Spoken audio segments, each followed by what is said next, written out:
समय रहे बीता, यहाँ शुभ अवसर आया। कौन सा? दीपावली का शुभ अवसर आया। जो दीपावली अभी से निकल गई ना, दीपावली का शुभ अवसर आया।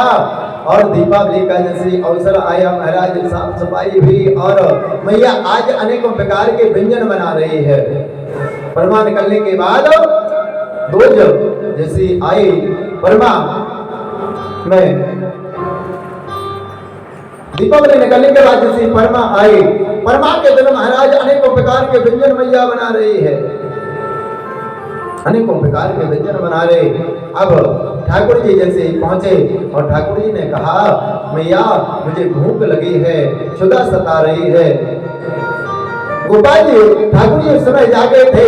मैया ने कहा, लाला दूर रहना, दूर, तुमने अभी स्नान नहीं किया, हम अभी भगवान के लिए प्रसाद बना रहे हैं।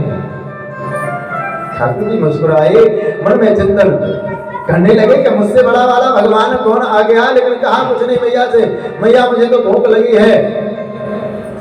बोले लाला जी तुझे भोजन करना है तो पहले स्नान कर, जब भगवान को प्रसाद लग जाएगा इसके बाद तुझे भोजन मिलेगा, अभी कुछ नहीं मिलने वाला। अच्छा मैया ये बता किस देवता की पूजन करेगी? मैया कहने लगे, देख लाला मुझे ज्यादा समय नहीं, मुझे अनेकों प्रकार के व्यंजन बनाना है और तुझे ज्यादा तर्क वर्तक करनी है तो अपने बाबा के पास जा। अब जैसे ठाकुर जी कहाँ गए, गोपाल जी कहाँ गए? बाबा के पास गए। बाबा से कहने लगे, बाबा ये बताओ आज कौन से देवता की पूजा होनी है? आज कौन से देवता की पूजा होनी? बोले आज इंद्र का पूजन करेंगे। बोले क्यों? बोले इंद्र का पूजन हम लोग इसलिए करते हैं, देवराज इंद्र जल की वर्षा करते हैं। अब ठाकुर जी कहने लगे, अच्छा बाबा ये बताओ क्या पूजन नहीं करेंगे तो देवराज वर्षा नहीं करेंगे? बोले ठाकुर जी कहने लगे, बाबा और इंद्र को ऐसा मानो, कैसा समझो? इंद्र कैसे हैं? बोले इंद्र कर्मणा जायते जंतु कर्मणि अविलिप्यते सुखम दुःखम भयम चैवम कर्मणि प्रतिपद्यते कर्म विधान। इसी को तुलसीदास बाबा ने लिखा, कर्म विधान विसृजरा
सूरज रखा कर्मणा जायते जंतु।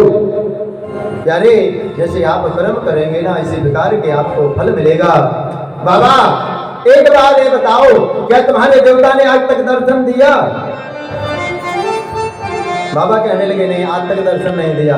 बाबा एक बार मैं निवेदन करूंगा, एक बार मेरे गोवर्धन भगवान गिरिराज भगवान का आप पूजन करो, यदि आपको फल नहीं मिले तो अगली बार मत करना।